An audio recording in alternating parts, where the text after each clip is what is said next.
la neige dérivait devant la fenêtre de la cuisine, en cercle lent, comme elle le fait les nuits d'hiver, quand le monde entier semble assourdi, comme si quelqu'un avait baissé le volume de la vie.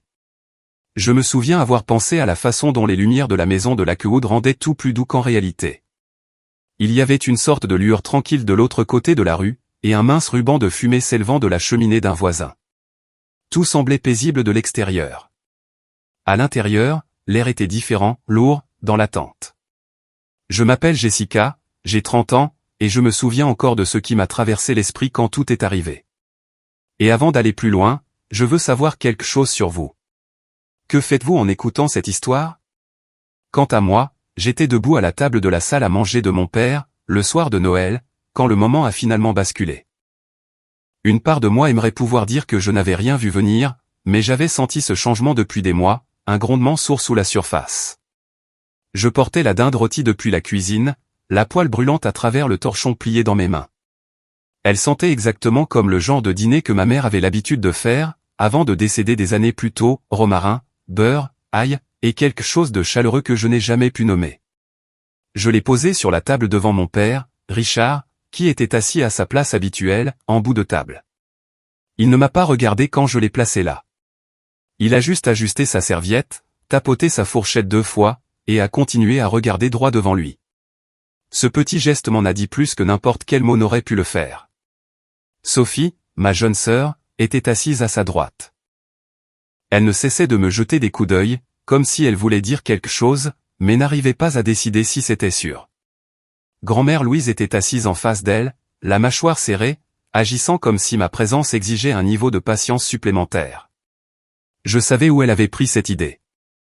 Papa avait parlé, déformé, façonné l'histoire avant mon arrivée. J'ai pris place de toute façon. J'essayais toujours de m'accrocher à une sorte de grâce, même lorsque la grâce ne m'était pas rendue. Les assiettes étaient brillantes et joyeuses. Le petit centre de table en forme de couronne scintillait de douces lumières dorées. Tout ressemblait à une photo de catalogue, parfait et mis en scène. Cela aurait dû être mon avertissement. Papa a finalement levé les yeux et m'a regardé droit dans les yeux. La pièce a semblé plus petite à cette seconde précise. Il a dit qu'il était temps pour moi de déménager. Il a utilisé un ton plat, sans aucune émotion, comme s'il lisait des instructions imprimées au dos d'une boîte de céréales. Pendant un battement de cœur, je suis resté assise là, non pas tant choqué que fatigué. Fatigué d'une manière qui s'installe jusque dans vos os. J'ai pensé aux paiements hypothécaires que je faisais depuis que j'étais revenu, 1 an plus tôt. Les charges, les courses, les réparations, les avis de retard que j'interceptais avant que la banque ne puisse coller quoi que ce soit sur la porte. Tous ces mois à tout couvrir, pendant qu'il faisait la grasse matinée, se plaignait, blâmait le monde, me blâmait moi. Je me suis levé lentement. La chaise a fait le plus léger raclement contre le parquet en bois. Chaque œil dans la pièce me suivait. Je pouvais sentir la chaleur monter dans ma poitrine, mais ce n'était pas de la colère. C'était de la clarté, une sorte de compréhension froide qui rend les choses plus nettes, plus faciles à voir. J'ai dit à mon père que si c'était ce qu'il voulait, alors tant mieux, et qu'il ne devait plus m'appeler. Personne n'a bougé. Personne ne respirait, semblait-il. Même les petites lumières de la couronne semblaient se figer un instant. J'ai vu le visage de Sophie s'affaisser, sa bouche s'entr'ouvrir comme si elle voulait parler, mais ne parvenait pas à sortir les mots. Grand-mère a cligné des yeux 2 fois, stupéfaite que ces hypothèses aient pu être fausses. David s'est penché en arrière sur sa chaise avec une expression surprise, comme s'il s'était attendu à des larmes, des supplications, peut-être même de la honte. Au lieu de cela, il a eu droit au calme. Il n'aimait pas ça. Un homme comme mon père se nourrissait du contrôle, de la mise en scène, et forçait tout le monde à jouer les rôles qu'il avait attribués. Quand j'ai refusé de jouer le mien, quelque chose en lui a craqué. Alors que je marchais vers la porte, manteau à la main, il a crié après moi que je le regretterais. Sa voix s'est brisée sur le dernier mot. Non pas de chagrin, mais de peur. Je ne me suis pas retourné. Je ne lui ai rien donné de plus pour se nourrir. Je suis sorti dans l'air froid, laissant le souffle de l'hiver frapper mon visage comme un bouton de réinitialisation. Le vent portait l'odeur de pin du grand arbre dans la cour avant. La neige sous mes bottes faisait un doux craquement, qui ressemblait au premier son que j'entendais clairement de toute la soirée. La rue était calme. Les fenêtres des voisins brillaient de couleurs chaudes. J'ai marché jusqu'à ma voiture, garé sous le vieil érable, au bord de la propriété. Mon souffle s'élevait en nuages blancs devant moi. Chaque pas m'éloignait davantage d'une vie qui me vidait de l'intérieur. J'ai démarré le moteur, et je l'ai laissé chauffer un peu avant de partir. J'ai regardé la maison une seconde, juste assez longtemps pour enregistrer l'image, les lumières, la couronne, les fenêtres, tout prétendant être quelque chose qu'il n'était pas. Puis, je suis sorti de l'allée et j'ai conduit le long de la rue, la neige tourbillonnant devant les phares. Je n'arrêtais pas de me dire de ne pas pleurer. Curieusement, je n'en avais pas besoin. Ma poitrine semblait serrée, mais aucune larme ne venait. Ce n'était pas un chagrin d'amour. C'était une libération. Je pensais à tout ce que j'avais porté pour mon père au cours de l'année passée, et à quel point il s'en souciait peu. Avec quelle facilité il m'avait rejeté devant tout le monde. Comment il avait essayé de m'humilier, le seul soir qui était censé rassembler les familles. Mais l'humiliation ne fonctionne que si la personne l'accepte. J'avais cessé de l'accepter. Je me suis dirigé vers le petit appartement à Denver, que j'avais loué à la hâte quelques jours plus tôt, un endroit dont je n'avais parlé à personne dans la famille. J'avais prévu de partir bientôt de toute façon, sa crise de colère a simplement fixé le timing. La route était sombre, la neige s'épaississait alors que je montais la colline, mais le ronronnement du moteur me stabilisait. Pour la première fois depuis longtemps, j'avais l'impression de piloter ma propre vie. Je me suis garé devant l'immeuble et j'ai fermé la portière de la voiture doucement. La nuit était redevenue calme, fraîche et immobile. Le couloir à l'intérieur sentait légèrement le nettoyant au pain et le gratin de quelqu'un, cuisiné plus tôt dans la journée. Mon unité était au 2e étage, au fond. Je suis entré, j'ai verrouillé la porte, je me suis appuyé contre elle un instant, et je me suis enfin autorisé une longue expiration. Le silence était doux, gentil, rien à voir avec le calme hostile de la maison de mon père. J'aurais souhaité que ma mère soit encore là. Elle aurait compris ce moment. Peut-être m'aurait-elle dit de partir encore plus tôt. Je me suis changé pour mettre des vêtements chauds, je me suis fait une tasse de thé, et je me suis assise sur le petit canapé. Dehors, la neige continuait de tomber, remplissant la nuit d'une sorte de paix feutrée dont j'avais oublié l'existence. Il n'y avait nul besoin de regarder en arrière vers la maison de Lakewood. Je savais que l'impact de mon départ résonnerait entre ces murs assez tôt. Quelque chose dans mes tripes me disait que, dès le lendemain matin, tout dans cette maison s'effondrerait, et je ne serais pas là pour la sauver cette fois-ci. J'ai fermé les yeux un instant, et j'ai laissé la chaleur du thé s'installer en moi. J'ai ouvert mon livre, les psaumes. Quoi qu'il arrive ensuite, ce serait son propre chapitre, et j'étais enfin prête pour ça. Ce nouveau chapitre avait en fait commencé plus d'1 an auparavant, par un dimanche soir ordinaire à Aurora. Même si je ne le voyais pas ainsi à l'époque, je me souviens de la fine lumière d'hiver devant mon appartement, la façon dont elle s'estompait contre les stores pendant que je finissais une dernière série de mai pour le travail. À l'époque, Blue Ridge System semblait être mon monde entier. Je passais mes journées à trier des lignes de code, à régler les problèmes des autres, et à me dire que si je continuais à pousser, la vie finirait par se stabiliser. J'avais mon propre chez moi, un petit 2 pièces au 3e étage d'un immeuble en briques, non loin de Colfax Avenue. Ce n'était rien de chic, mais c'était à moi. J'avais des meubles d'occasion que j'avais peints moi-même, trop de plantes sur le rebord de la fenêtre, et une étagère qui s'affaissait sous les livres de poche.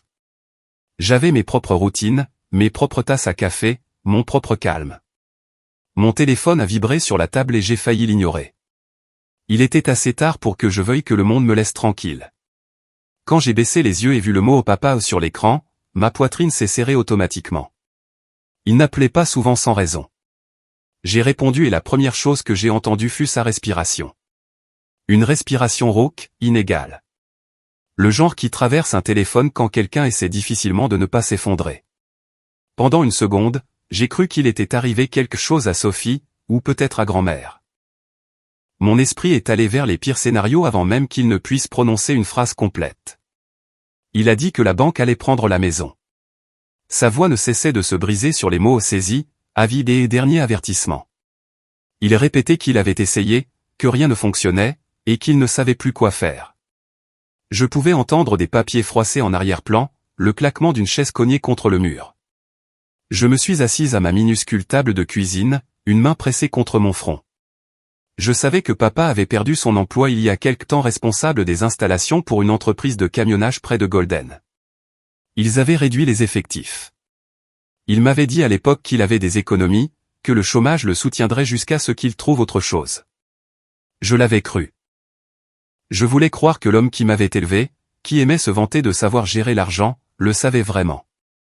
Alors, quand il a dit que la banque allait prendre la maison de Lakewood, j'ai senti une vague froide me traverser. Je lui ai demandé de combien il était en retard.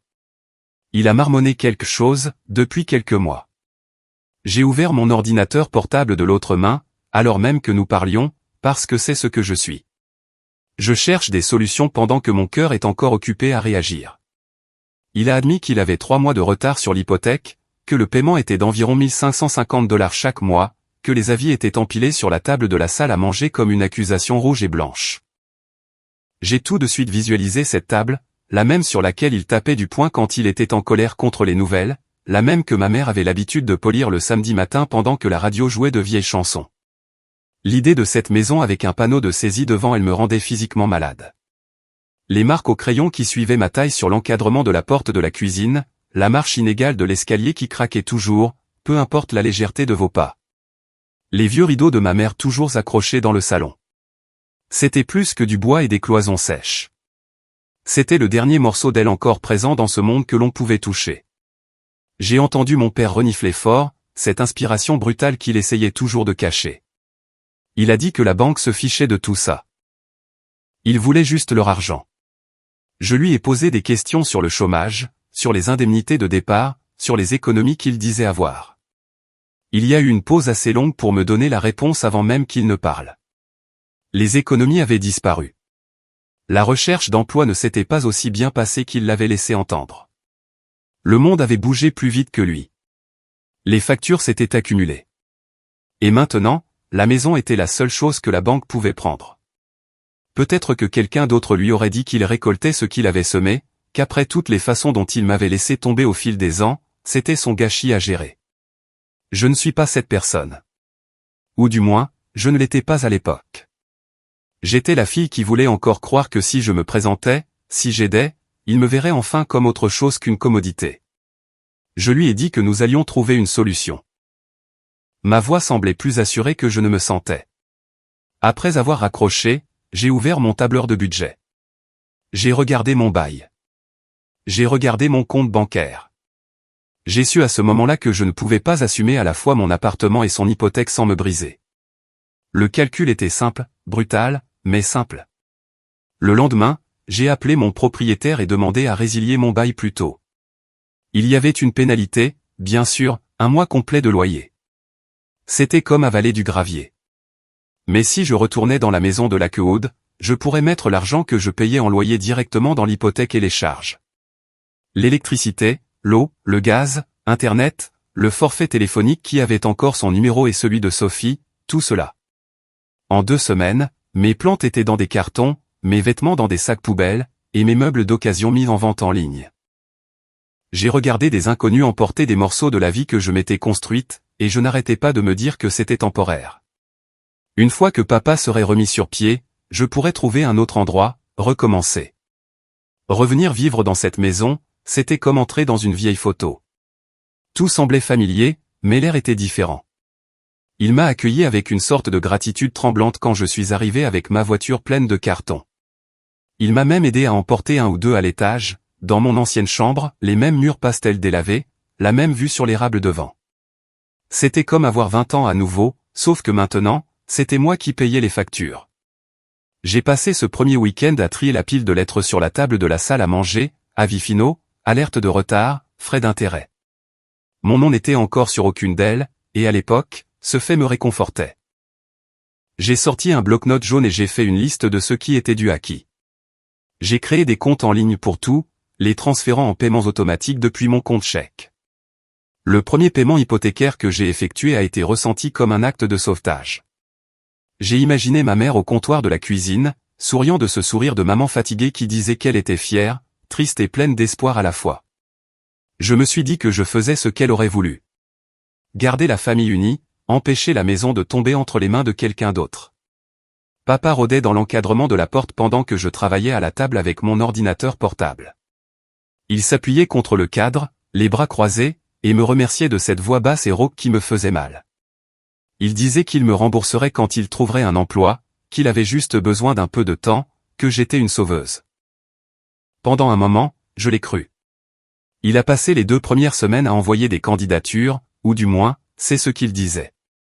Je rentrais du bureau à Denver et je le trouvais devant l'ordinateur, des fenêtres de navigateur ouvertes sur des sites d'emploi. Il me parlait des postes pour lesquels il avait postulé, des entretiens dont il attendait des nouvelles. Je m'accrochais à ces histoires parce que l'alternative me faisait peur. L'alternative était que je venais de démanteler ma propre vie pour soutenir un homme qui n'avait aucune intention de s'assumer seul. Dans ces premiers jours, cependant, il y avait de petits gestes qui me gardaient pleine d'espoir. Papa cuisinait un dîner simple les soirs où je travaillais tard. Une tasse de café fraîche m'attendait près de la machine le matin. Un mot gentil de temps en temps. C'était des miettes, mais j'étais tellement affamé de connexion que je les traitais comme un festin. Je le vois clairement maintenant, assise ici dans mon appartement calme de Denver, avec quelle facilité je suis retombé dans le rôle de réparatrice et de pourvoyeuse. À l'époque, cela semblait être le seul choix, comme si l'univers avait placé un test devant moi, et que je ne pourrais pas vivre avec moi-même si je tournais le dos. Au moment où le 2e paiement hypothécaire est passé, avec la facture d'électricité, Internet et les courses pour 3 adultes, un schéma s'était déjà formé. Je me réveillais, je travaillais une journée complète chez Blue Ridge, je bravais les embouteillages au retour de la ville, et j'entrais dans une maison qui semblait avoir attendu toute la journée que je la rende à nouveau fonctionnelle. Il me faudrait des mois pour admettre que quelque chose dans cet arrangement était profondément faux. Mais lors de ces premières nuits, tout ce que je remarquais, c'était à quel point j'étais fatigué et à quel point mon père semblait soulagé. Chaque fois que je l'assurais que la banque était satisfaite pour l'instant, je remarquais le changement avant d'être prête à le nommer. Cela s'est glissé dans la maison silencieusement. Comme l'air froid qui s'infiltre à travers un vieux cadre de fenêtre. Au début, c'était de petites choses. Une grimace de mon père quand il goûtait le café que j'avais acheté. Un soupir quand la marque de céréales dans le placard n'était pas celle qu'il se souvenait aimer des années auparavant. Je n'arrêtais pas de me dire qu'il était stressé. Je n'arrêtais pas de dire qu'il ne le pensait pas. Mais chaque soir, quand je rentrais après une journée complète à Denver, l'air à l'intérieur de la maison de Lakewood semblait plus lourd que la veille. Un mardi soir, je suis rentré plus tard que d'habitude. Un serveur avait planté chez Blue Ridge System, et j'avais dû rester jusqu'à presque 19h30. J'avais mal au cou à force d'être voûté sur mon ordinateur, et tout ce que je voulais, c'était réchauffer des restes et prendre une longue douche. Quand j'ai franchi la porte d'entrée, les lumières du salon étaient allumées et la télévision hurlait assez fort pour faire trembler les fenêtres. Papa était étendu sur le fauteuil inclinable, avec un soda à moitié vide sur la table à côté de lui. Il n'a pas regardé quand je suis entré. Il a juste levé la télécommande un peu plus haut, comme si le bruit pouvait noyer toute irritation causée par ma présence. L'évier de la cuisine était plein de vaisselle sale, des assiettes avec de la sauce séchée, une casserole avec un anneau de brûlé au fond, des ustensiles jetés dans toutes les directions. Je suis resté là un instant, mon sac à main toujours accroché à mon épaule, et j'ai laissé la vue m'envahir. Personne n'avait été trop occupé pour laisser tout ça derrière pour que je le trouve. Il ne s'en souciait simplement pas assez pour faire autre chose. J'ai retroussé mes manches sans réfléchir et j'ai commencé à rincer les assiettes. L'eau coulait tiède sur mes mains et la vapeur s'élevait en douces volutes. Mes épaules s'affaissaient sous le poids de mes propres routines. J'avais à peine fini les premières assiettes quand je l'ai entendu depuis le salon. Sa voix a coupé le bruit de la télévision. Internet rame encore. Qu'est-ce que tu fais là-haut toute la journée sur ton ordinateur? Je me suis figé, une assiette savonneuse dans les mains. Je lui ai dit calmement que le fournisseur ralentissait parfois le soir et que cela n'avait rien à voir avec mon ordinateur portable. Il a émis un son qui n'était pas tout à fait un rire et pas tout à fait un mépris, quelque chose entre les deux. Il a dit qu'avant que je revienne, Internet fonctionnait très bien. J'ai rincé l'assiette lentement, tandis que ma poitrine se serrait. J'ai répété l'explication, la même que je lui avais donnée une douzaine de fois. Pourtant, il n'avait pas l'air convaincu. L'émission qu'il regardait a saccadé sur l'écran, et il a laissé échapper un gémissement exagéré qui donnait l'impression que j'avais personnellement débranché le routeur. Cette nuit-là a déclenché une série de moments similaires.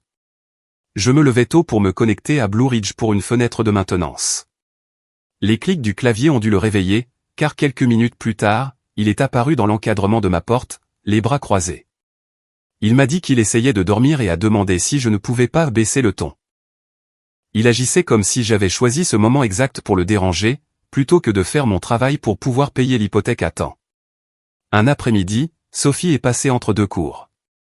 Elle jonglait avec une charge complète à l'université communautaire et un emploi à temps partiel dans une librairie à Golden.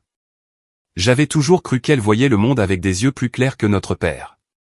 Elle m'a serré dans ses bras dans la cuisine, son sac à dos toujours sur les épaules, et a dit qu'elle était venue prendre quelques affaires dans sa chambre.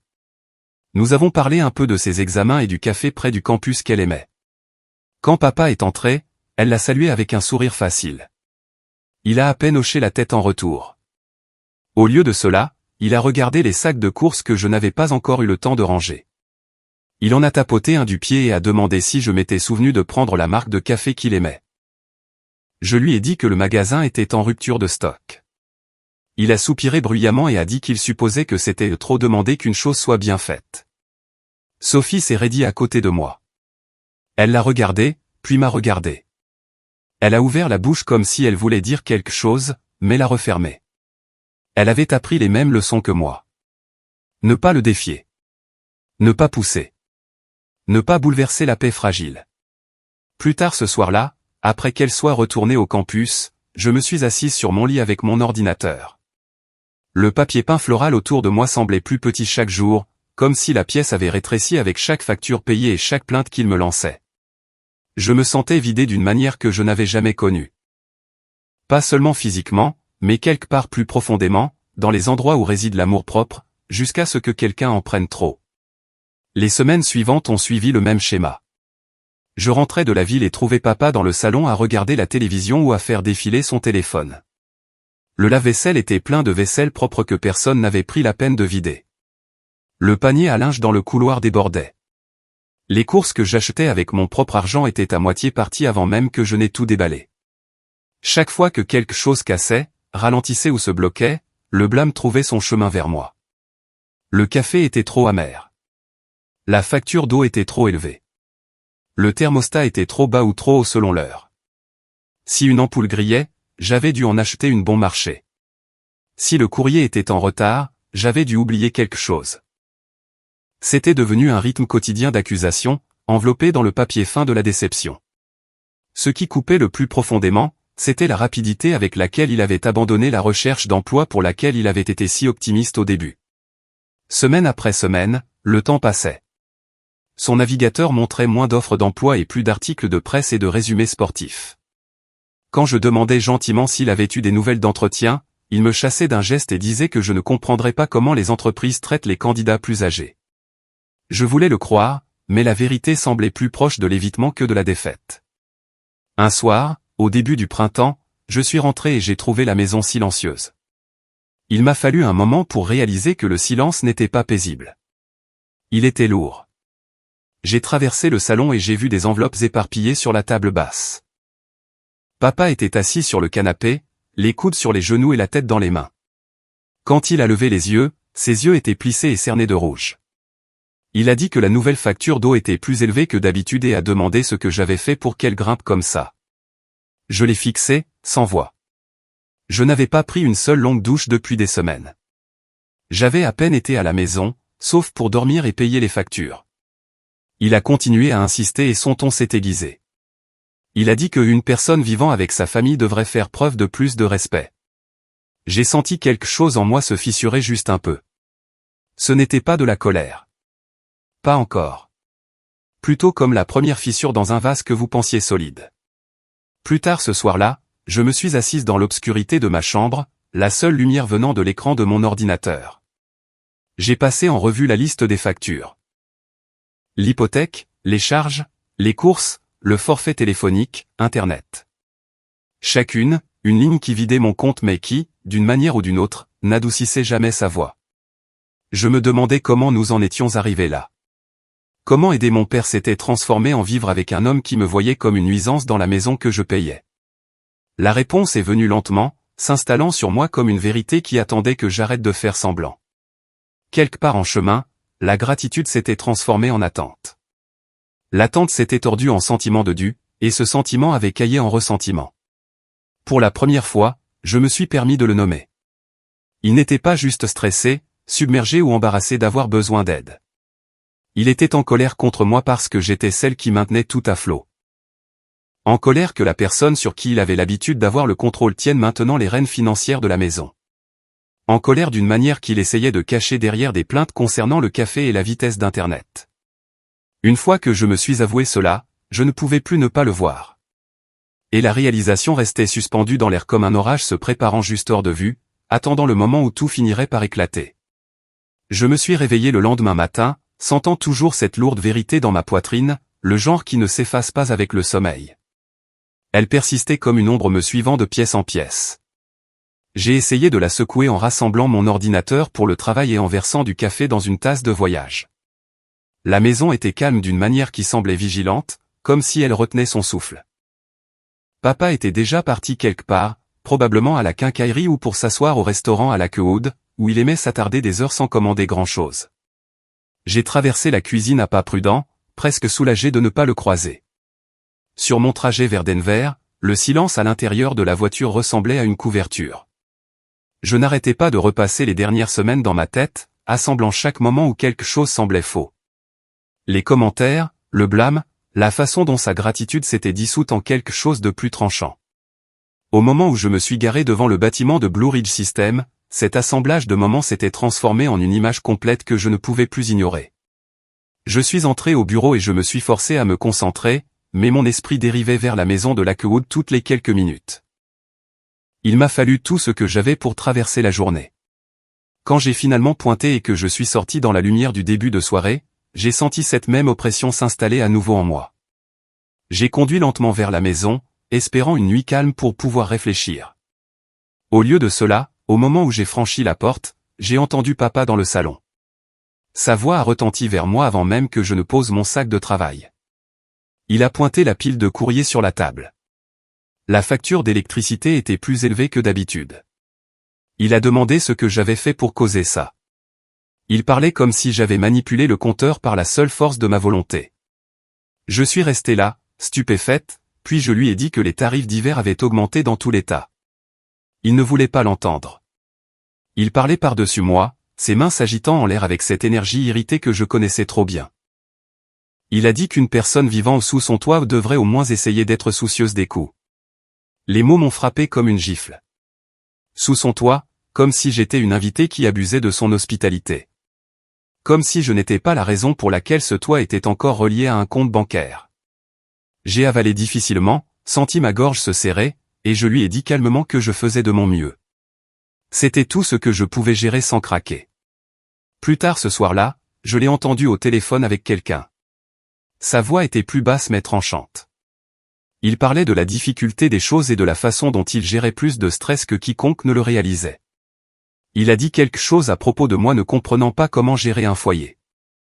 Je ne savais pas à qui il parlait, mais cela m'a frappé, il préparait le terrain pour quelque chose, se donnant le rôle du héros fatigué et moi celui du fardeau ingrat. Au cours des jours suivants, la tension a enflé comme un nuage d'orage. Quand vendredi est arrivé, je pouvais entendre cet orage dans chaque respiration qu'il prenait. Je suis arrivé à la maison après une journée complète en ville, portant des courses à deux bras.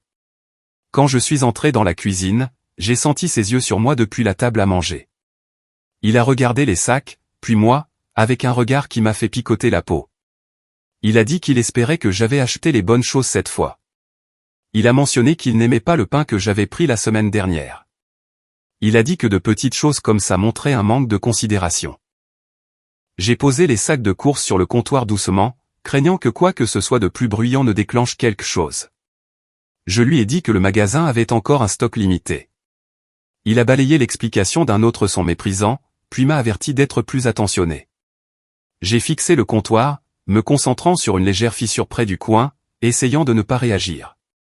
Il a attendu, comme s'il s'attendait à ce que je discute, et quand je ne l'ai pas fait, il a reculé de la table avec un raclement bruyant de la chaise et est sorti sur le porche. La porte moustiquaire a claqué derrière lui. Je pouvais presque sentir la vibration à travers le sol. Sophie est passée le soir suivant à l'improviste. Elle est entrée dans ma chambre, son sac à dos en bandoulière sur une épaule, et s'est assise lourdement sur mon lit. Elle a dit que papa avait été sur les nerfs toute la journée, claquant pour des petites choses, faisant les 100 pas dans la maison comme s'il cherchait une cible. Elle avait l'air fatiguée, de cette façon que l'on ne voit que chez quelqu'un qui porte trop de choses.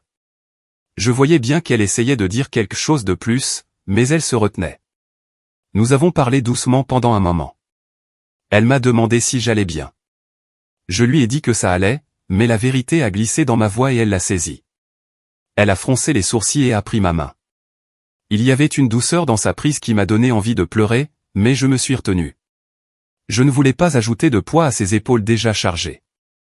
Elle a dit qu'elle souhaitait pouvoir aider, mais ne savait pas comment. Je lui ai dit qu'elle aidait juste en s'asseyant avec moi. Après son départ, je me suis assise à mon bureau et j'ai regardé mon ordinateur sans l'ouvrir. Je pouvais entendre papa bouger en bas. Chaque pas résonnait comme un avertissement. Je suis resté dans ma chambre jusqu'à ce que la maison devienne silencieuse, puis je me suis glissé en bas pour un verre d'eau. Alors que je me tenais près de l'évier, buvant lentement, j'ai aperçu mon reflet dans la fenêtre sombre. Je ressemblais à quelqu'un qui s'effaçait lentement pour maintenir la paix. Le lendemain matin a apporté le moment qui a finalement fissuré quelque chose en moi. J'étais en conférence téléphonique depuis ma chambre. Un problème de serveur était survenu et je devais guider mon équipe à travers un processus de redémarrage. Ma voix restait calme et basse. Je parlais prudemment, consciente de l'acoustique creuse de la vieille maison. Soudain, ma porte s'est ouverte à la volée. Papa se tenait là, le visage serré et rouge. Il a dit que je l'avais réveillé et que j'étais irrespectueuse. Il m'a accusé de penser que je possédais les lieux. Il a dit qu'il en avait assez de se sentir manqué de respect dans sa propre maison. Les voix de mes collègues bourdonnaient faiblement depuis l'ordinateur, attendant mes instructions. Mon pouls martelait dans mes oreilles. Je me suis excusé rapidement, lui ai dit que c'était une urgence professionnelle, mais il a continué jusqu'à ce que je finisse par couper l'appel brusquement. Il a reculé, bouillonnant encore, et a dit que si je ne pouvais pas être silencieuse dans la maison de quelqu'un d'autre, alors peut-être que je devrais repenser à la façon dont je vivais sous leur toit. Ces mots encore, sous son toit, prononcés comme une arme. Je l'ai regardé et quelque chose en moi s'est immobilisé. Pas calme, pas engourdi, juste immobile. Une immobilité froide et lourde là où la peur avait l'habitude de siéger. Je lui ai dit que je devais finir mon travail et j'ai fermé la porte. C'était le clic le plus doux, mais pour moi, cela sonnait comme une limite se mettant en place pour la première fois depuis des années. Je me suis assise sur le sol de ma chambre avec mon ordinateur à côté de moi. Mes mains tremblaient, mais pas de panique. C'était autre chose, quelque chose de plus propre, de plus tranchant. J'ai réalisé que j'étais passé de la confusion à la clarté. Le brouillard avait disparu. La vérité était indéniable. Ce n'était pas un homme accablé par la malchance ou le stress. C'était quelqu'un qui s'était habitué à prendre, et qui détestait qu'on le lui rappelle. Quelqu'un qui voulait récupérer le contrôle et ne savait pas comment gérer le fait que j'étais celle qui maintenait la maison à flot. L'immobilité en moi s'est approfondie jusqu'à ce que je ressente un étrange sentiment de calme. Un calme qui me disait que cela ne pouvait plus durer longtemps. Je ne savais pas exactement ce qui allait se passer ensuite, mais je savais que le sol sous nous avait bougé. Quelque chose arrivait et cela changerait tout. Cela s'est manifesté de la manière la plus ordinaire, un samedi matin gris avec des nuages bas pressants sur la coude et l'odeur de café flottant dans la cuisine. La sonnette a retenti. Papa était dans le salon, regardant à moitié une émission de débat à la télévision, faisant à moitié défiler son téléphone. Il n'a pas bougé. J'ai posé ma tasse dans l'évier et essuyé mes mains sur un torchon alors que la sonnette retentissait à nouveau. Quand j'ai ouvert la porte, tante Meredith se tenait sur le porche dans son manteau de laine, les joues roses de froid. Ses bras étaient enroulés maladroitement autour d'une boîte en carton. Elle semblait lourde. Elle m'a fait un petit sourire d'excuse. Le genre que l'on porte quand on sait que l'on apporte plus que de simples objets à une personne. « Salut M », a-t-elle dit doucement. « Je peux entrer une minute ?» « Bien sûr. » Je me suis écarté et j'ai tenu la porte alors qu'elle passait. Elle a fait un signe de tête vers le salon où elle pouvait entendre la télévision et a ajouté « Je dois te donner ça. Ta mère voulait que tu l'aies. » J'aurais dû le faire plus tôt. Les mots « maman » et « voulait » m'ont frappé comme un petit choc. J'ai pris la boîte. Elle était plus lourde qu'elle n'en avait l'air, le poids étrangement familier, comme le poids de vieux souvenirs. Nous sommes entrés dans la cuisine où la lumière était plus douce et les comptoirs globalement dégagés. Papa n'a pas pris la peine de regarder. Il a juste élevé la voix pour demander qui était à la porte. J'ai répondu que c'était Meredith et que nous étions dans la cuisine. Il ne s'est pas levé. C'était typique ces jours-ci. Nous étions debout à la table, la boîte entre nous. Les rabats en carton étaient usés sur les bords, comme si quelqu'un les avait ouverts et fermés plusieurs fois. Tante Meredith observait mon visage attentivement. Ses yeux étaient gentils, mais il y avait quelque chose de mal à l'aise derrière eux. Une lueur de culpabilité, peut-être. Après le décès de ta mère, a-t-elle commencé, ses doigts traçant le bord de la boîte, j'ai gardé certaines de ses affaires. Des papiers, des souvenirs. Je pensais que ce serait trop pour toi et Sophie à l'époque. Elle a expiré lentement. Mais ta mère était claire sur le fait que certaines choses t'étaient destinées. J'aurais dû insister plus tôt. Je suis désolé. Ma gorge s'est serrée.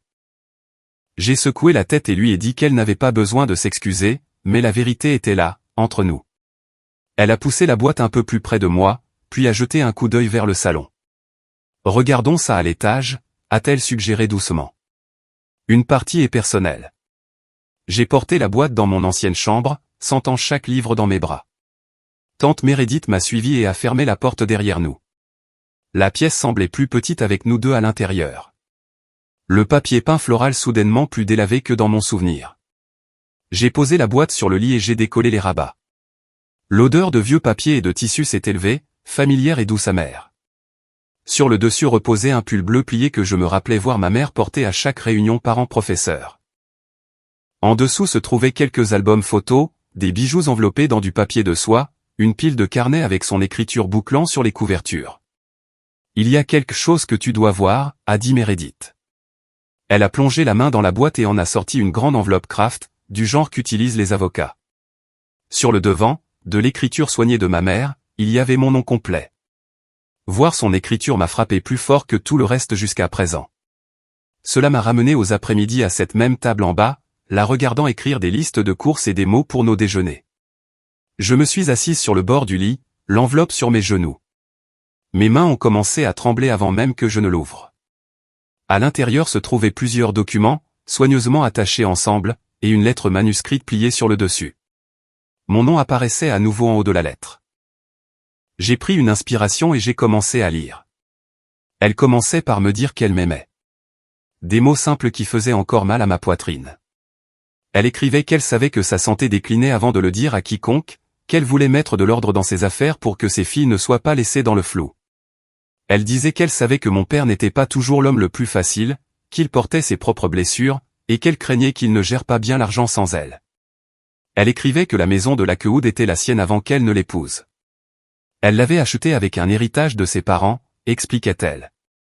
Dans les premières années de leur mariage, ils avaient tous deux contribué à l'hypothèque, mais l'acte était resté à son nom. Elle avait fait cela exprès, non pour le blesser, mais pour garder une certaine sécurité pour nous. Au moment où j'ai atteint la partie sur la maison, mes yeux me brûlaient. Elle écrivait que s'il lui arrivait quelque chose, elle voulait que je sois celle qui en hérite. Non pas parce qu'elle m'aimait plus que Sophie, mais parce qu'elle savait que je comprenais la responsabilité d'une manière qui pourrait nous protéger toutes les deux. Elle voulait que la maison soit un endroit sûr pour nous, pas une monnaie d'échange pour quelqu'un d'autre. Elle disait que si mon père avait besoin d'y vivre, je devrais le laisser faire pendant un certain temps, mais elle espérait que je ne me sentirais jamais obligé de le porter s'il refusait de se tenir sur ses propres pieds. Glissé derrière la lettre se trouvait un document officiel, un testament, rédigé par un petit cabinet d'avocats à Denver, signé et attesté en l'an 2016. Il me désignait comme l'unique bénéficiaire de la propriété de Lakewood. Il ne donnait à mon père l'usage de la maison qu'à ma discrétion. Tout était là, à l'encre noire, légal et clair. J'ai lu les lignes 2 fois, puis une 3e. Mon esprit avait l'impression de bouger dans de la mélasse. Je pouvais entendre mon cœur battre dans mes oreilles. J'ai senti le matelas s'affaisser alors que tante Meredith s'asseyait à côté de moi. Je ne connaissais pas tous les détails au début, a-t-elle admis doucement. Juste que ta mère voulait que tu aies ça après son départ. Après les funérailles, Richard a dit qu'il s'occuperait de tout. Il m'a dit que vous, les filles, n'aviez pas besoin d'être accablées de paperasse en plus du chagrin. Sa voix s'est serrée sur le mot « accablé ». Je l'ai laissé prendre le relais. C'était mon erreur. Quand j'ai redemandé 1 an plus tard, il m'a repoussé. Il a dit que tout était réglé. J'ai avalé difficilement, la colère et le chagrin se tordant ensemble dans mon estomac. J'ai pensé à chaque facture que j'avais payée l'année passée. Chaque heure supplémentaire passée chez Blue Ridge pour m'assurer qu'il y avait assez de réserves sur mon compte. Chaque fois que mon père parlait de la maison comme si elle n'appartenait qu'à lui, son toit, ses règles. Tu étais au courant de ça? Ai-je demandé à Meredith, en tenant le testament. De tout ça? Pas jusqu'à récemment, a-t-elle dit. J'ai trouvé une copie parmi les vieux dossiers de ta mère que j'avais gardés. Je l'ai confronté il y a quelques mois. Il m'a dit que c'était compliqué, que lui et l'avocat avaient mis les choses à jour, que tu n'avais pas besoin de connaître les détails. Ses lèvres se sont pincées. Jessica, j'ai cru ta mère. Elle était très claire sur ce qu'elle voulait. Mes mains se sont resserrées sur les bords du papier. Toutes ces nuits tardives assises à la table de la cuisine à trier les factures, pensant que j'aidais juste mon père à rester à flot. Toutes ces fois où il me rappelait que je vivais sous son toit. La vérité était l'inverse. Il vivait sous le mien. Dans une maison que ma mère me destinait à protéger. Un calme étrange m'a traversé alors, similaire à l'immobilité que j'avais ressentie en fermant la porte de ma chambre face à sa colère. Mais cette fois, cela venait avec quelque chose d'autre superposé en dessous. Une fureur tranquille qui n'avait pas besoin de crier pour être réelle. J'ai demandé à Meredith pourquoi elle m'apportait ça maintenant. Elle m'a regardé un long moment avant de répondre. Parce que, a-t-elle dit, tu es assez grande pour décider quoi faire de la vérité, et parce que je t'ai vu porter plus que ta part. Ta mère n'aurait pas voulu ça. Elle a touché mon bras doucement, puis s'est levée. Je devrais y aller avant que ton père ne commence à poser des questions. Garde ça en lieu sûr. Si tu veux, je peux te donner le nom de l'avocat qui les a rédigés. Il exerce toujours. Après son départ, je me suis assise seule sur le lit avec la lettre et le testament étalés devant moi. Dehors, le vent faisait cliqueter les branches nues de l'érable contre la fenêtre. À l'intérieur, tout ce que je croyais savoir sur ma place dans cette maison avait changé. J'ai pensé à ma mère écrivant ces mots dans un moment calme, 8 ans plus tôt. Je l'ai imaginée assise à cette même table, stylo en main, s'inquiétant pour l'avenir. Elle n'avait pas fait confiance à mon père pour gérer les choses. Elle m'avait fait confiance à moi. Même alors, elle avait dû voir quelque chose en lui qu'elle ne pouvait pas réparer. J'ai senti des larmes couler enfin sur mes joues. Pas de tristesse exactement, mais du poids d'être vue par quelqu'un qui n'était même plus en vie. Elle me comprenait. Elle avait assez cru en moi pour mettre mon nom sur l'acte de la seule vraie maison que nous ayons jamais eue. En bas, j'ai entendu le faible bruit de la porte d'entrée s'ouvrir et se fermer. Mon père bougeait, ignorant que l'équilibre du pouvoir dans sa maison venait de changer. J'ai essuyé mon visage, plié la lettre soigneusement, et glissé les 2 documents dans l'enveloppe. Je savais une chose avec certitude en la rangeant au fond de mon placard, j'avais fini de faire semblant de ne pas savoir où je me situais, et tôt ou tard, il allait devoir affronter ça aussi. Pendant les jours suivants, j'ai porté cette vérité comme un charbon chaud caché dans ma poitrine. Il brûlait de façon constante. Pas assez pour me roussir, juste assez pour me rappeler qu'il était là. Je me réveillais tôt pour le travail, faisais du café dans la cuisine silencieuse, et ressentais une étrange immobilité en moi chaque fois que je jetais un coup d'œil vers le salon où mon père s'étalait dans le fauteuil inclinable. Il se plaignait du temps, du présentateur qu'il n'aimait pas, de la marque de course que j'avais rapportée. Mais rien de tout cela ne me touchait comme avant. Quelque chose en moi avait changé. Ces mots atterrissaient sur une surface à laquelle il n'avait plus accès. Le mercredi soir, il a commencé à le remarquer. Je suis entré dans l'allée juste au moment où le soleil fondait derrière les contreforts. L'érable dans la cour avant se courbait légèrement sous le vent et quelques feuilles raclaient l'allée. Quand je suis entré dans la maison, il se tenait dans la cuisine au lieu d'être assis dans le salon. Cela seul était assez inhabituel pour m'arrêter une seconde. Il s'appuyait contre le comptoir, les bras croisés, une enveloppe ouverte sur la table derrière lui. « Où étais-tu » a-t-il demandé immédiatement. Ce n'était pas tant une question qu'une accusation. J'ai posé mon sac calmement. Au travail, lui ai-je dit. Comme toujours. Il a plissé les yeux et a fait un geste vers la table. La facture d'eau est arrivée aujourd'hui. Elle est encore plus élevée. Je ne sais pas ce que tu fais, Jessica, mais quelque chose cloche. J'ai failli rire de voir à quel point c'était prévisible. Au lieu de cela, je suis passé devant lui et j'ai commencé à ranger les courses que j'avais prises. Il a attendu que je réponde. Quand je n'ai pas relevé, sa voix s'est aiguisée. Tu penses que tu peux juste te promener dans cette maison en agissant comme si tu faisais les règles? J'ai fait une pause avec une boîte de pâtes à la main. pendant des mois, ces mots m'auraient fait avaler difficilement, m'auraient fait me replier sur moi-même pour maintenir la paix. Mais pas maintenant. Pas avec le poids de l'écriture de ma mère persistant encore derrière mes côtes. Pas avec cette enveloppe cachée derrière mes pulls à l'étage. Je me suis tourné pour lui faire face. Je n'agis comme rien du tout, papa. Je vis ici. Je travaille. Je paie les factures. C'est tout. Sa mâchoire s'est serrée. Il s'est approché, pointant la pile d'enveloppes comme s'il s'agissait de preuves dans un procès. Tu oublies que c'est ma maison. Je t'ai laissé rester ici par gentillesse quand tu étais en difficulté. J'attendais du respect en retour. Ces mots frappaient différemment maintenant. Ma maison. Laisser rester. Gentillesse. J'ai ouvert la bouche mais les refermé. Ce n'était pas le moment. Je n'étais pas prête pour la conversation qu'il méritait. Celle où la vérité déroberait le sol sous ses pieds. Pas encore. J'avais besoin d'espace, de temps, d'un plan, et du bon moment. Alors, j'ai simplement dit, je suis fatigué, papa. Je ne fais pas ça ce soir. J'ai attrapé mon sac et je suis monté sans attendre de réponse. Derrière moi, je l'ai entendu marmonner quelque chose dans sa barbe, quelque chose de tranchant, quelque chose destiné à piquer. Mais la porte a cliqué doucement derrière moi alors que je la fermais, et le son ressemblait à un bouclier se mettant en place. Quand vendredi est arrivé, la tension dans la maison était assez forte pour être ressentie dans les murs. Je suis rentré et j'ai trouvé le salon impeccable, les surfaces essuyées, les tapis redressés. Cela seul me disait qu'il était anxieux. Papa ne nettoyait que lorsqu'il voulait faire impression ou qu'il planifiait quelque chose. Un nœud s'est serré dans mon estomac. Il était assis à la table à manger avec 2 verres et une bouteille de vin rouge bon marché. J'ai tout de suite su ce que c'était. Il voulait le contrôle. Une scène, un moment où il pourrait rétablir la hiérarchie qu'il croyait avoir glissée. « Assieds-toi » a-t-il dit quand je suis entré. Pas de salutation, pas de douceur, juste l'ordre. J'ai accroché mon manteau et je me suis assise en face de lui, gardant une expression neutre. Il a versé du vin dans les verres, en faisant glisser un vers moi comme une offrande que je n'avais jamais demandée. Ses mains tremblaient légèrement.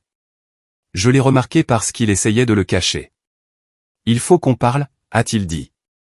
C'est sorti lentement et délibérément, comme s'il avait répété la phrase d'ouverture. J'ai attendu. Il a pris une gorgée, s'est essuyé la bouche du revers de la main, puis s'est penché en arrière. Les choses ont dérapé, monsieur, tu agis différemment. Froide, distante, ingrate. Ce n'est pas comme ça que les familles se traitent, et franchement, je commence à en avoir assez de marcher sur des œufs. Pendant un moment, j'ai cru que j'allais rire, mais je me suis retenu. Ingrate. C'était le mot qu'il avait toujours gardé prêt, comme un trophée qu'il pouvait agiter chaque fois qu'il avait besoin d'avoir le dessus. Je lui ai dit doucement, je ne suis pas en colère. J'ai juste fini d'être traité comme si je te devais ma vie entière. Ses sourcils ont grimpé. Fini? Tu penses que tu peux me dire quelque chose comme ça? Après tout ce que j'ai abandonné pour vous les filles, après tout ce que j'ai sacrifié? Sacrifié. Un autre mot qu'il aimait utiliser.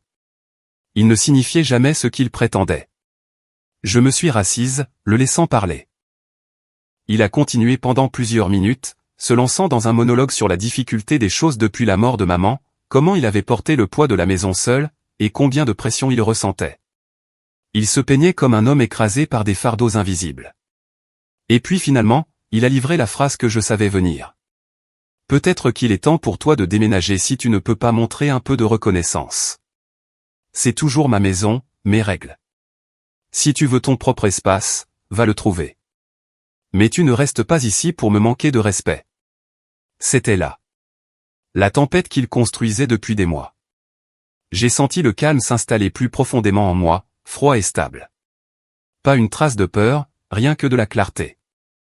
Je l'ai regardé dans les yeux et j'ai dit, tu penses que c'est ta maison. Il a cligné des yeux. La confiance dans ses épaules a vacillé pour la première fois. Qu'est-ce que ça veut dire?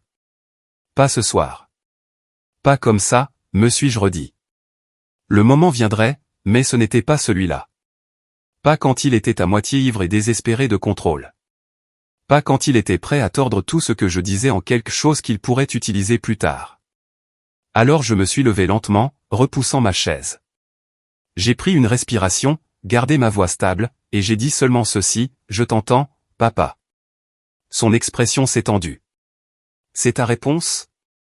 J'ai ramassé mon sac. « Oui, pour l'instant. » J'ai marché vers l'escalier.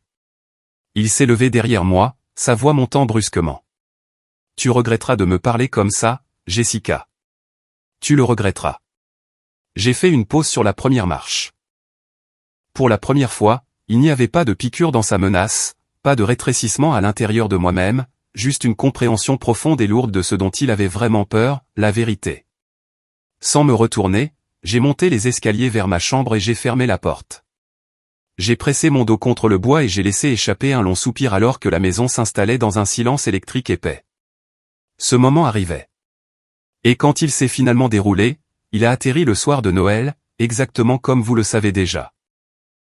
Avec mon père m'ordonnant de déménager à la table du dîner, moi lui disant de ne plus m'appeler, et la porte d'entrée se fermant derrière moi comme un point à la fin d'une longue phrase. Ce que je ne savais pas cette nuit-là, alors que j'étais assise dans mon petit appartement de Denver avec une tasse de thé refroidissant dans mes mains, c'était à quelle vitesse les ondes de choc frapperaient la maison de Lakewood le lendemain matin. Je me suis réveillé tôt, avant que le soleil d'hiver ne se hisse au-dessus du bord des immeubles. Pendant un moment, allongé là dans la pénombre, je me suis senti désorienté. Le plafond au-dessus de moi était lisse et uni, pas la peinture craquelée de mon ancienne chambre.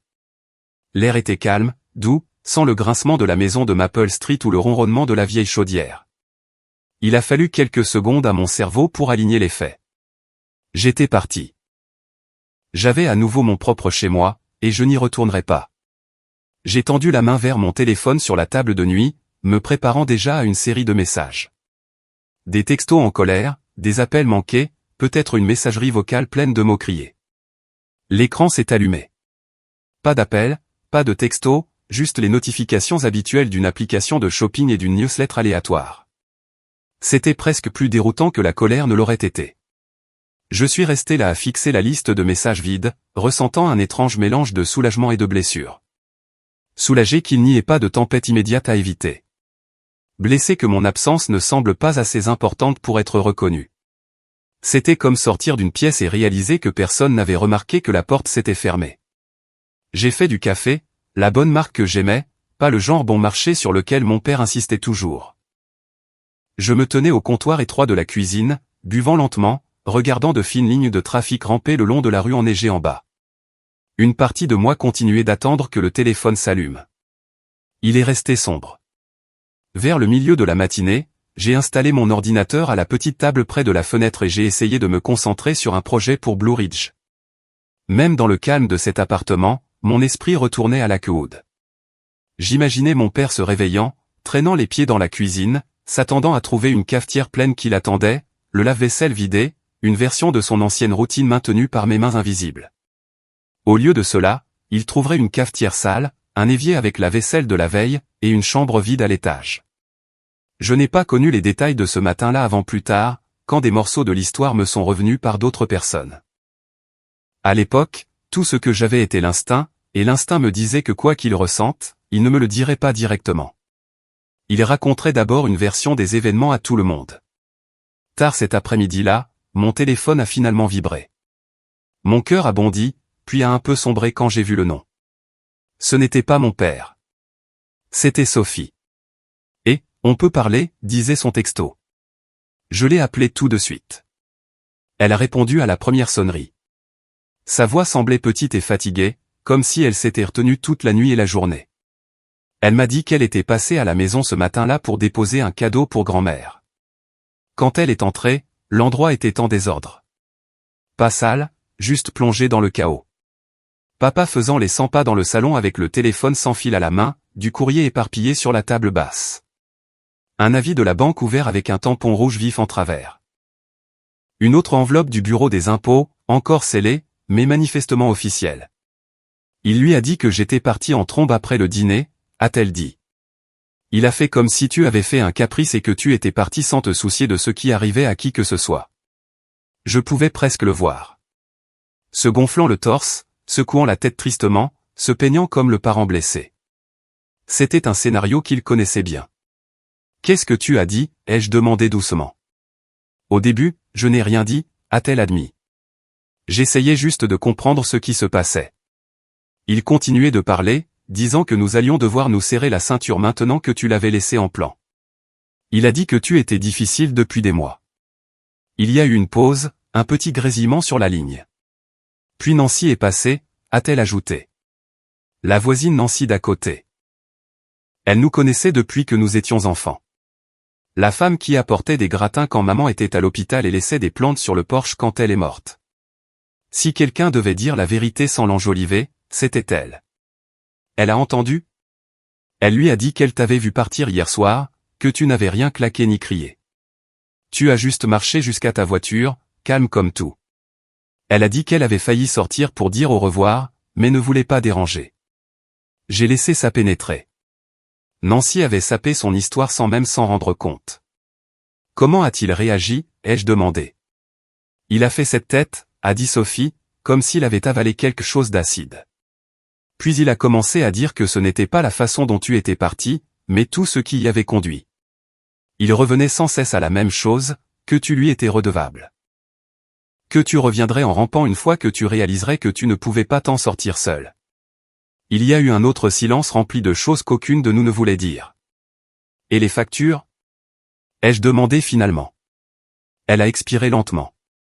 C'est la partie pour laquelle il panique, monsieur la banque a appelé ce matin. Ils ont demandé à confirmer l'un des paiements. Quand il leur a dit que tu avais déménagé, ils ont dit que les virements automatiques venaient de ton compte. Ils voulaient savoir qui paierait le mois prochain. Je l'imaginais debout là, le téléphone à l'oreille, la réalité s'installant, le train d'argent qu'il avait chevauché pendant un an venait de dérailler. Puis Sophie a baissé la voix et il y a eu autre chose. Elle m'a dit qu'elle était allée dans le bureau pour prendre un carnet et avait vu son email ouvert sur l'ordinateur. Un message d'un agent de prêt. Il faisait un suivi concernant des documents liés à une ligne de crédit. L'objet contenait mon nom. Mon nom légal complet. Mon estomac s'est noué. Qu'est-ce que ça disait, ai-je demandé. Elle a dit que l'email mentionnait un examen en cours d'une demande qui me listait comme co-emprunteur avec lui. Il faisait référence à des formulaires qui avaient soi-disant ma signature. Elle n'a pas eu le temps de cliquer plus loin parce qu'elle l'a entendu descendre du couloir. Elle a fermé le navigateur et a fait semblant de chercher un stylo. Alors, il l'a vraiment fait, ai-je dit doucement. Il a vraiment utilisé mon nom sans me le dire. J'ai senti quelque chose de glacial s'installer dans mes veines. La colère silencieuse que je portais s'est durcie en quelque chose d'autre, une ligne que je ne pouvais pas prétendre qu'il n'avait pas franchie. Il y a plus, a-t-elle dit. Grand-mère est venue plus tard. Il a essayé de lui raconter la même histoire qu'à moi, que tu avais fait une crise et nous avais abandonnés. Mais Nancy était toujours là. Elle a dit à grand-mère ce qu'elle avait vu. Elle a dit que tu avais l'air triste mais calme. Que tu étais parti comme quelqu'un qui en a finalement assez. Et grand-mère, ai-je demandé. Elle n'a pas dit grand-chose, a répondu Sophie. Mais elle l'a regardé différemment, comme si elle voyait enfin l'image complète et pas seulement sa version. J'ai écouté tout cela en silence. Debout au milieu de ma petite cuisine de Denver, la dernière pièce s'est mise en place avec la lente inévitabilité d'un puzzle que j'avais évité de finir. La banque, l'avis d'imposition, la voisine, l'agent de prêt, mon nom. Il perdait son récit à l'intérieur de cette maison. Il perdait son levier et il perdait la seule personne qui avait tranquillement tout maintenu ensemble pour lui. Tu n'es pas obligé de retourner là-bas ce soir, ai-je dit à Sophie. Ça ira pour l'instant, a-t-elle dit. Mais sa voix a vacillé. J'avais juste besoin que tu saches ce qui se passe vraiment. Il est furieux, aime, mais il a peur aussi. Il continue de dire que tu vas regretter ça. Chaque fois qu'il le dit cependant, on dirait plus qu'il essaie de se convaincre lui-même. Après avoir raccroché, j'ai posé mon téléphone sur le comptoir et j'ai appuyé mes mains de chaque côté de l'évier. J'ai fixé le robinet, la petite égratignure dans l'acier inoxydable, la façon dont la lumière l'attrapait. Ma respiration a ralenti. Le chaos que j'avais imaginé ce matin-là était réel. La différence était qu'aucun de ces éléments ne m'appartenait plus. Je m'étais éloigné. J'avais pris mon argent, mon travail, ma paix, et je l'avais laissé avec ses choix. Pourtant, il y avait des choses à démêler. Des fils juridiques, des fils financiers, des nœuds émotionnels qui avaient été noués des années avant que ma mère n'écrive ce testament avec mon nom dessus. Je savais que je ne pourrais pas les ignorer éternellement. Alors que la pièce s'assombrissait, j'ai repris mon téléphone et j'ai fait défiler jusqu'à un contact que je n'avais pas utilisé depuis longtemps. Un nom de l'université, quelqu'un qui comprenait à la fois la loi et comment la famille pouvait la tordre. J'ai passé mon pouce au-dessus du bouton d'appel, sentant ce mélange familier de peur et de détermination se battre dans ma poitrine. Puis j'ai appuyé. La ligne a sonné 2 fois avant qu'une voix familière ne réponde, chaleureuse et stable, de la manière dont seule une personne qui connaît votre histoire peut l'être. Cela faisait des années que je n'avais pas parlé à Mark Ramsey, mais son ton n'avait pas changé. Il a demandé comment j'allais, et pendant un moment, ma gorge s'est serrée. Je lui ai dit que j'avais besoin d'un peu d'aide. Peut-être le genre qui venait avec de la paperasse et des signatures, et un gâchis que je n'avais pas créé mais que j'étais responsable de nettoyer. Il a écouté sans m'interrompre alors que j'expliquais les pièces, la maison, mon père, la banque. L'email de l'agent de prêt avec mon nom dessus. Le testament de ma mère. Ma voix a tremblé une fois, peut-être 2. Il a attendu que je finisse avant de demander si j'avais des copies de tout. Je lui ai dit oui. Il a demandé si j'étais dans un endroit sûr. J'ai dit oui à nouveau, bien qu'une partie de moi se demanda si la sécurité signifiait plus que 4 murs et une porte verrouillée. Il a dit qu'il me rencontrerait le lendemain soir. Nous avons choisi un café à Golden, terrain neutre, à mi-chemin entre Denver et Lakewood. Quand j'ai raccroché, la peur dans ma poitrine s'est un peu apaisée. Pas partie, mais rangée dans un endroit où elle ne pouvait pas m'étouffer. Le lendemain a rampé. Le travail ressemblait à de l'électricité statique bourdonnant dans mes oreilles. Mon esprit ne cessait de dériver vers la maison de Lakewood, vers mon père arpentant les lieux, élevant la voix, réécrivant l'histoire dans chaque pièce. Je l'imaginais appelant des parents, révisant les détails, se peignant en victime. J'ai essayé de rester concentré, mais la vérité restait assise comme une pierre derrière mes côtes. Quand le soir est venu, j'ai conduit jusqu'au café. Le parking était saupoudré de vieille neige, poussée en monticules gris sur les bords. À l'intérieur, les lumières étaient chaudes et l'odeur de cannelle flottait dans l'air. Mark était assis à une table d'angle avec un dossier déjà ouvert devant lui. Il semblait plus âgé que dans mon souvenir, avec quelques rides de pluie autour des yeux, mais la même présence calme. Nous avons parlé pendant près de 2 heures. J'ai exposé chaque détail dont je pouvais me souvenir. Chaque changement dans le comportement de mon père, chaque facture que j'avais couverte, chaque moment qui laissait entendre que quelque chose de plus sombre se formait bien avant que je ne trouve cette lettre de ma mère. Je lui ai parlé de l'email que Sophie avait trouvé, celui avec mon nom dans l'objet. Il a glissé un bloc-notes vers moi et m'a demandé d'écrire les dates auxquelles j'avais commencé à payer l'hypothèque. Je lui ai dit le jour exact. Au début du printemps, près d'1 an à couvrir chaque facture majeure. Il a hoché la tête, posant des questions calmes entre mes réponses, construisant quelque chose à partir des pièces que je lui donnais. Puis il a posé la question que j'avais évitée. Jessica, penses-tu que ton père forgerait ta signature s'il pensait que cela l'aiderait? L'air semblait serré autour de moi. J'ai fixé la table, le grain du bois tourbillonnant sous mes mains. J'ai finalement dit oui, et la vérité avait un goût amer, mais indéniable. Il a expliqué ce qui pourrait arriver si une banque avait des documents avec ma fausse signature dessus. Il a expliqué pourquoi le testament de ma mère était plus puissant que tout ce que mon père aurait pu essayer de faire par la suite, à moins qu'il ne soit allé au tribunal pour le faire changer, ce qu'il n'avait clairement pas fait. Il a expliqué que mon père avait peut-être creusé un trou dont il ne pouvait pas sortir sans m'entraîner avec lui. « Qu'est-ce que je fais » ai-je demandé doucement. Il a joint ses mains et a donné sa réponse lentement pour que je ne comprenne pas mal. « Tu rassembles chaque document, chaque facture, chaque reçu, chaque message. Ensuite, tu parles à un avocat spécialisé en succession, et ensuite tu décides si tu veux le confronter directement ou laisser le système juridique parler en premier. » J'ai hoché la tête, sentant le poids de tout cela s'installer. Cela ne m'a pas écrasé cette fois. C'était juste là, réel et solide. Quand nous nous sommes levés pour partir, il a touché mon bras brièvement. « Tu n'as pas tort de te protéger, Jessica. Tu n'as pas tort de dire que ça suffit. » Le trajet de retour vers Denver était calme. La route serpentait à travers les contreforts sombres et la radio bourdonnait doucement en arrière-plan. Je me sentais stable pour la première fois depuis des semaines. Mais avec cette stabilité est venue une nouvelle couche de chagrin. Pas le genre qui vient de la perte. Le genre qui vient quand on réalise qu'on doit se protéger de quelqu'un qui était censé vous protéger. Mon appartement semblait plus froid que d'habitude. Quand je suis entré, j'ai allumé le chauffage d'appoint et je me suis assise sur le bord du lit avec une boîte à chaussures que je gardais sous la table de nuit. À l'intérieur se trouvaient des mois de reçus et de relevés bancaires que j'avais gardés sans savoir pourquoi.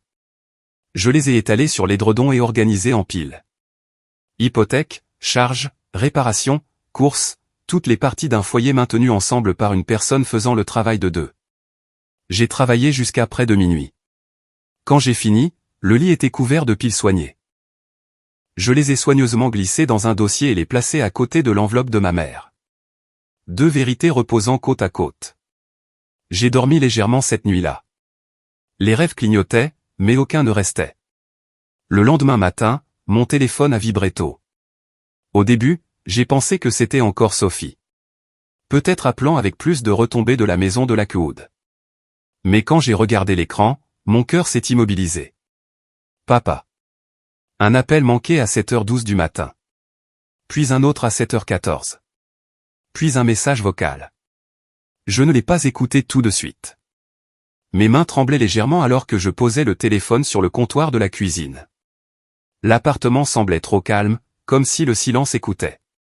Quand j'ai finalement appuyé sur lecture, sa voix a rempli la pièce, tremblante, serrée, et plus mince que je ne l'avais jamais entendue. Il a dit qu'il s'était passé quelque chose, et que j'avais besoin de rentrer à la maison. Pendant un long moment, je suis resté là dans ma cuisine, fixant le téléphone dans ma main. Le message vocal avait été court, presque coupé, mais j'entendais la panique sous chaque mot. Pas la colère bruyante à laquelle j'étais habitué, un son plus mince, comme la peur essayant de porter son vieux costume. Maison. C'était le mot qui restait coincé dans ma gorge. Cette maison n'était plus un foyer. Pas de la façon dont il l'entendait. Je l'ai rappelé de toute façon. Il a répondu à la deuxième sonnerie. Sa respiration était rapide et inégale. Il a dit qu'il y avait eu une visite de la banque, que de la paperasse avait soulevé des questions, et qu'il avait besoin que je vienne redresser les choses. Il continuait de tourner autour de l'histoire, parlant de confusion et de malentendus, mais ne nommant jamais ce que je savais déjà. Je l'ai laissé parler jusqu'à ce qu'il fasse une pause. Puis je lui ai dit que je ne viendrais pas seul. Il y a eu un battement de silence. Puis il a demandé ce que cela signifiait. Son ton s'est aiguisé, la peur se recourbant vers la colère. J'ai dit que j'avais besoin de récupérer certaines de mes affaires et que j'amènerais quelqu'un avec moi. Je n'ai pas donné plus que ça. Il a commencé à protester, disant que c'était une affaire de famille. Je lui ai dit que c'était exactement pour cela que je faisais les choses ainsi. Après avoir raccroché, mes mains tremblaient encore, mais mon esprit semblait étrangement clair. J'ai envoyé un message à tante Meredith pour lui demander si elle pouvait me rencontrer à la maison plus tard cet après-midi. Puis j'ai appelé Marc et lui ai dit ce que papa avait dit. Nous avons convenu d'y aller ensemble. Au moment où nous nous sommes garés devant la maison de Lakewood, la lumière d'hiver glissait déjà vers le soir. La maison me semblait plus petite depuis le siège passager, comme si le temps et la vérité l'avaient rétrécie. La couronne sur la porte d'entrée était toujours accrochée, bien que légèrement de travers maintenant. L'une des lumières du porche avait grillé, laissant l'entrée à moitié dans l'ombre. Marc a coupé le moteur et m'a regardé. Il n'a pas fait de discours. Il a juste demandé si j'étais prête. J'ai pris une longue inspiration, laissé l'air froid de la ventilation courir sur mon visage, et je lui ai dit que j'étais aussi prête que je le serais jamais. Nous avons remonté l'allée ensemble. Je pouvais voir du mouvement à travers la fenêtre avant. Quand j'ai sonné, la porte s'est ouverte presque immédiatement. Papa se tenait là, le visage pâle et serré, les yeux passant de moi à Marc et inversement. Pendant une seconde, il n'a pas parlé. Puis il s'est écarté et nous a dit d'entrer. Le salon semblait avoir été mis en scène à la hâte. Des papiers empilés trop soigneusement sur la table basse, des coussins redressés. La télévision était éteinte. Grand-mère Louise était assise raidement sur le bord du canapé, les mains croisées sur son sac à main. Sophie se tenait près du couloir, les bras croisés comme si elle ne savait pas si elle devait se pencher vers moi ou vers lui. Tante Meredith rôdait juste à l'intérieur de l'arche menant à la salle à manger. L'air semblait chargé, plein de choses non dites. Papa a fait un geste vers les chaises. Il a dit que nous avions tous besoin d'éclaircir quelques malentendus. Sa voix avait ce calme forcé qui signifiait toujours qu'il essayait de garder le contrôle. Je suis resté debout. Marc aussi. J'ai dit à papa que j'étais venu chercher mes affaires et m'assurer que mon nom n'était plus lié à quoi que ce soit auquel il ne devrait pas être lié. J'ai gardé un ton égal. J'avais répété cette phrase sur le trajet. Il a ri alors, un son court sans humour. Il a dit que j'étais dramatique, que tout ce qu'il voulait dire, c'était que la banque avait quelques questions sur la façon dont l'hypothèque était configurée maintenant que j'étais soi-disant parti si soudainement. Il a insisté sur le mot soi-disant comme s'il lâchait des indices pour les autres dans la pièce. Marc s'est avancé légèrement. Il s'est présenté à ma famille, gardant sa voix calme et professionnelle. Il a dit qu'il était là en tant qu'ami et en tant qu'avocat. J'ai regardé la réaction ondulée sur leur visage. Grand-mère s'est raidie, surprise. Meredith m'a regardé avec quelque chose comme du soulagement. Sophie a juste fixé. Papa a froncé les sourcils. Il a dit qu'il n'y avait pas besoin d'amener des étrangers dans nos affaires privées. Marc a répondu que mon nom figurait sur plus d'un document lié à cette maison et que cela en faisait mon affaire, aussi. Il a demandé si nous pouvions voir les dernières lettres de la banque. Après un moment de regard noir, papa a attrapé une pile d'enveloppes sur la table basse et les a claquées. Marc les a feuilletées, scannant rapidement. Il en a pointé une en particulier, un avis concernant une ligne de crédit, et a demandé si papa voulait bien expliquer pourquoi mon nom y apparaissait en tant que co-emprunteur. Papa a déplacé son poids, puis a dit que c'était un simple malentendu, que la banque avait dû mélanger des formulaires, que je réagissais de manière excessive. Il a dit que j'avais toujours été sensible, prenant tout de travers. Cette vieille lame encore, sensible, réaction excessive. Il essayait de trancher l'air avec. Marc n'a pas élevé la voix. Il a simplement dit que les banques n'impriment généralement pas de noms légaux et de numéros de sécurité sociale par accident. Il a mentionné l'email que Sophie avait vu, celui avec mon nom dans l'objet. À cela, les yeux de papa ont claqué vers elle. Elle a avalé, l'air coupable et courageuse à la fois. Elle a dit doucement qu'elle avait vu l'email. Oui. Et que la formulation laissait entendre que j'avais fait une demande avec lui et qu'elle savait que je ne l'avais pas fait. La pièce a semblé rétrécir autour de nous. Puis j'ai plongé la main dans mon sac et j'ai sorti l'enveloppe de ma mère. Je ne l'ai pas donnée à papa. Je l'ai donnée à grand-mère. Ses doigts tremblaient alors qu'elle dépliait le testament. Elle a lu lentement, articulant certains mots. J'ai observé le moment où ses yeux se sont écarquillés. La seconde exacte où elle a réalisé ce que cela signifiait. Que la maison avait été celle de ma mère. Qu'elle m'avait été laissée. Que la position de mon père n'était pas celle qu'il avait revendiquée pendant des années. Elle a levé les yeux vers lui et la blessure dans ses yeux était plus tranchante que tout ce que j'aurais pu dire. Est-ce vrai, a-t-elle demandé, sa voix douce mais forte. Savais-tu pour ça? Il a bégayé. A dit quelque chose à propos de vieilles paperasses qui ne reflétaient pas la réalité des choses maintenant. Il a appelé ça obsolète. Il a dit que ma mère n'avait pas compris à quel point les finances pouvaient être compliquées, qu'il avait pris le relais pour simplifier les choses. Il a tendu la main vers les papiers, mais elle les a retirés, les tenant contre sa poitrine. Meredith s'est approchée. Elle a dit à grand-mère qu'elle connaissait l'existence du testament depuis un certain temps, qu'elle avait essayé de soulever la question avec lui et qu'il l'avait repoussée. Elle a admis son propre retard à me l'apporter. Ses yeux étaient humides, mais sa voix ne tremblait pas. L'histoire qu'il avait racontée à tout le monde entrait enfin en collision avec celle écrite à l'encre. Bien avant qu'il ne commence à tisser sa propre version, il s'est tourné vers moi alors. A dit que j'étais cruel de me liguer contre lui devant la famille.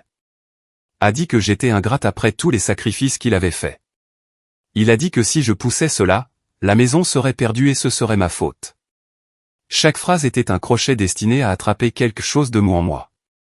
Cela n'a pas fonctionné cette fois. Je lui ai dit calmement que la maison n'existait telle quelle que parce que j'avais payé l'hypothèque pendant près d'1 an. Que j'avais fait ce que maman avait demandé sans même savoir qu'elle le demandait. Qu'il avait choisi d'utiliser mon nom et mon crédit sans mon consentement. Que je ne le laisserais pas continuer à prétendre que je lui devais plus que ce que j'avais déjà donné. Ma voix ne s'est pas élevée. La sienne, si. Il a crié que j'essayais de le voler, que j'avais retourné tout le monde contre lui, qu'il n'aurait jamais dû me laisser revenir. Les veines de son cou saillaient, ses mains tremblaient ouvertement maintenant, non plus à cause du vin, mais de la rage qui n'avait nulle part où atterrir. Puis Sophie a parlé. Elle s'est avancée, le menton tremblant, mais le regard stable. Elle a dit qu'elle l'aimait, mais qu'elle ne pouvait pas prétendre que sa version correspondait à ce qu'elle avait vu. Elle a parlé de la recherche d'emploi qui s'était arrêtée il y a des mois. Des matins où il dormait pendant que j'allais travailler, des nuits où il se plaignait des factures même que je payais. Elle a dit qu'elle l'avait regardé s'appuyer sur mes épaules jusqu'à ce qu'elle manque de céder. J'ai vu quelque chose s'effondrer dans son expression quand elle a dit ça. Sa fille cadette, celle dont il supposait qu'elle rentrerait toujours dans le rang, se tenant de l'autre côté de la ligne, enfin. J'ai réalisé alors que rien de ce que je pourrais dire ne changerait qui il était. Il tordrait tous les mots que j'offrirais en une autre raison de se voir comme la partie blessée. Le seul pouvoir que j'avais était le contrôle de ma présence, de mes efforts, de mon argent. Alors je lui ai dit devant eux tous que je ne paierais plus pour la maison, que tout arrangement futur concernant la propriété passerait par des avocats, que j'étais venu aujourd'hui récupérer le reste de mes affaires, et qu'après cela, j'avais fini. Il a recommencé à crier, mais le son semblait plus petit d'une certaine manière, moins comme le tonnerre et plus comme un orage qui s'était déjà épuisé.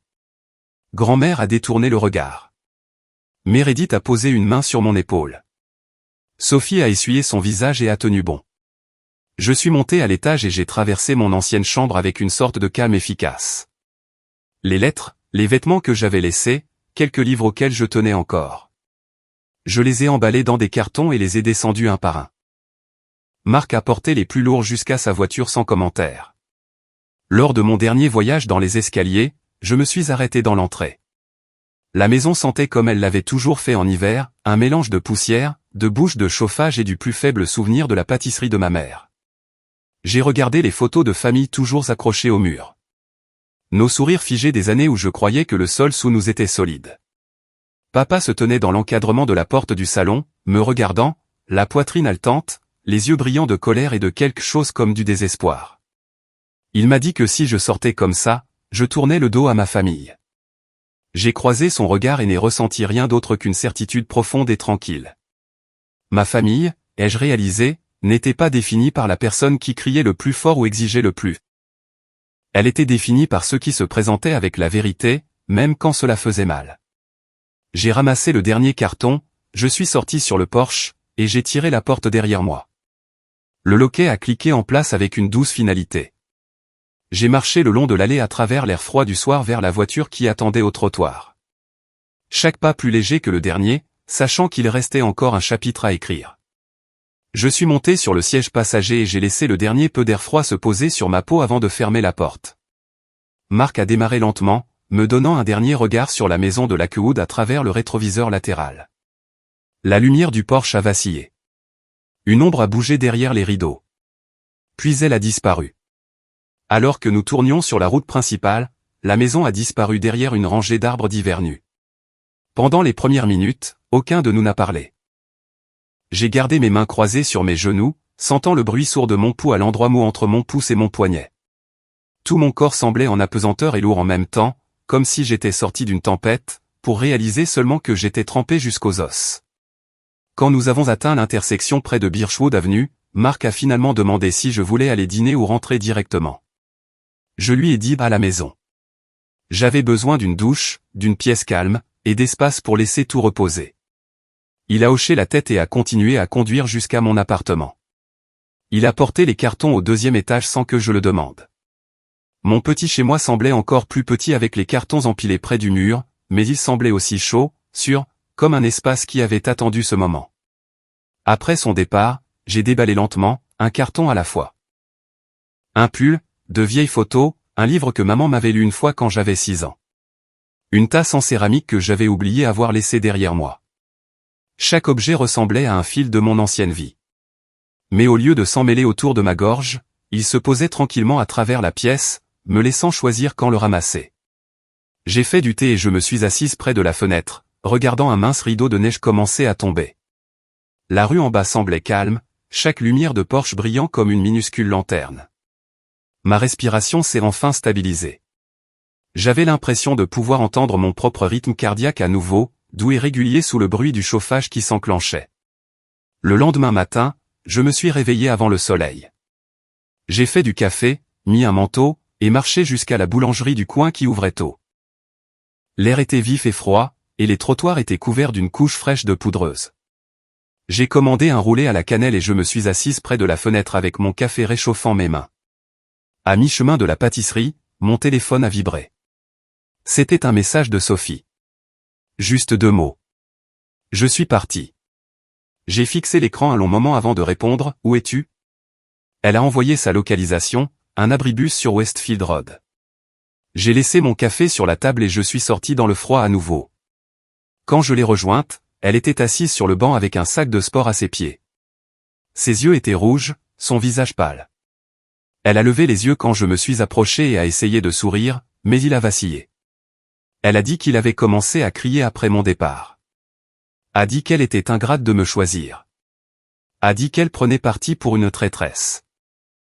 Elle a dit qu'elle lui avait dit qu'elle ne pouvait plus rester là, pas après tout ce qu'elle avait vu et la façon dont il m'avait traité. J'ai passé mes bras autour d'elle et elle a laissé échapper un son doux et brisé. Je lui ai dit qu'elle pouvait rester avec moi aussi longtemps qu'elle en aurait besoin. Elle a hoché la tête et a chuchoté merci dans mon manteau. Nous sommes rentrés à mon appartement ensemble. À l'intérieur, elle a laissé tomber son sac et a regardé autour d'elle, ses yeux absorbant le salon douillet, la couverture douce, les livres empilés près du canapé. Elle a dit que cela semblait paisible. Je lui ai dit que c'était tout l'intérêt. Pendant les jours suivants, notre petit appartement est devenu une sorte de sanctuaire tranquille. Nous cuisinions des repas simples. Je regardais de vieux films sur mon ordinateur, nous nous asseyions ensemble le soir en parlant de tout sauf de la maison. Elle a avoué des choses que j'avais senties mais jamais entendues. La solitude, la pression, comment elle avait passé des années à essayer de l'empêcher de basculer dans la colère, combien il avait été épuisant de lisser chaque coin rugueux qu'il laissait dans son sillage. L'entendre parler ainsi a fait se desserrer quelque chose en moi. Pendant si longtemps, j'avais cru être la seule à porter le poids, mais elle avait soulevé sa propre version de celui-ci, elle aussi. Plus silencieuse et plus cachée. Le vendredi matin, une enveloppe du tribunal du comté est arrivée dans ma boîte aux lettres. À l'intérieur se trouvait la confirmation tamponnée que le testament de maman était maintenant déposé avec précision et officiellement. La maison reposait légalement à mon nom. Toute décision la concernant serait la mienne seule dorénavant. Je me suis tenu là dans l'entrée, tenant ce papier, sentant une marée lente et chaude monter derrière mes côtes. Pas de triomphe, pas de rancune, quelque chose de plus stable que ça. Une clôture, une porte doucement, fermement close. Je l'ai dit à Sophie plus tard ce jour-là. Elle a hoché la tête, le soulagement adoucissant ses épaules. Elle a demandé ce que je comptais faire de la maison. Je lui ai dit la vérité, je ne savais pas encore. Peut-être la vendre, peut-être la louer, peut-être la garder jusqu'à ce que les souvenirs à l'intérieur semblent moins lourds. Ce qui comptait, c'était que le choix m'appartenait. Une semaine plus tard, grand-mère a appelé. Sa voix était douce. Elle a dit qu'elle avait parlé avec papa et que les choses étaient difficiles là-bas. Elle a demandé si j'étais prête à lui parler à un moment donné, pas pour réparer quoi que ce soit, mais pour donner à chacun l'espace de respirer. Je lui ai dit que j'avais besoin de temps. Elle a dit qu'elle comprenait. Elle m'a dit que maman serait fière de moi. Cette seule phrase a fait monter les larmes à mes yeux plus vite que tout ce que j'avais vécu depuis des mois. Cette nuit-là, après que Sophie soit allée se coucher, je me suis assise seule sur le canapé, lumières éteintes. Dehors, des flocons de neige dérivaient à travers la lueur du lampadaire. Le calme dans mon appartement semblait paisible. À moi. Entièrement à moi. J'ai pensé à la fille que j'avais été lors de ce dîner de Noël. Celle qui s'était levée de table et était sortie, le cœur battant, les jambes tremblantes. J'ai presque voulu tendre la main à travers le temps et lui chuchoter à l'oreille qu'elle était plus forte qu'elle ne le savait. J'ai pensé à papa, aussi.